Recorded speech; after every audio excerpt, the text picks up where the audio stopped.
আমাদের বাঙালিদের স্বভাব কি জানেন, আমরা হয় গলাগলি করি নাহলে গালাগালি করি। মানে ডাকসুকে এখন যে সেকেন্ড পার্লামেন্ট বলছি না, আপনিও বললেন, কয়েক জায়গাতেই শুনলাম টিভির মধ্যে। সেকেন্ড পার্লামেন্ট কীভাবে হতে পারে? ডাকসু কোনো পার্লামেন্টই নয়। ডাকসু যেভাবে চলে এটার মধ্যে কোনো পার্লামেন্টারি সিস্টেমই নাই। ও সিনেট, ঢাকা ইউনিভার্সিটি বা সব ইউনিভার্সিটির সিনেট আছে, এই সিনেটগুলো একভাবে চলে, সেটাতে ওই ধরনের বক্তব্য ভোটে ভোটে কিছু সিদ্ধান্ত হয় না, ভাইস চ্যান্সেলর যেরকম করে সেটা হয়।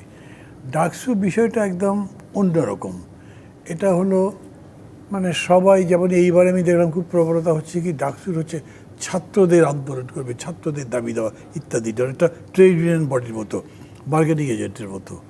কিন্তু ডাকসু তার প্রসিদ্ধি, সম্মান, গৌরব যা অর্জন করেছে সবই হলো সমাজ চেতনামূলক, সমাজ পরিবর্তনমূলক আন্দোলন করে, এমনকি স্বাধীনতা যুদ্ধের বীজ বপন করে।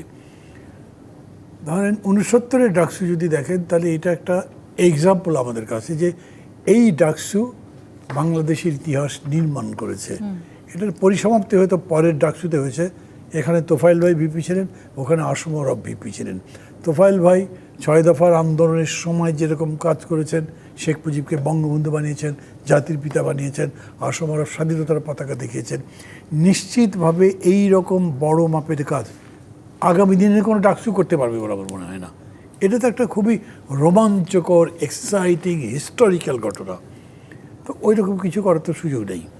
আবার ধরেন সেলিম ভাইয়ের সময় বা আমার সময়, সেলিম ভাই তার কথা বলবেন, মানে সেলিম ভাই খুব ভালো ছাত্র ছিলেন, আমি ওনার মতো ভালো ছাত্র ছিলাম না, কিন্তু খারাপও ছিলাম না। ঢাকা কলেজে উনিও পড়েছেন, আমিও পড়েছি তার 1 বছর পরে।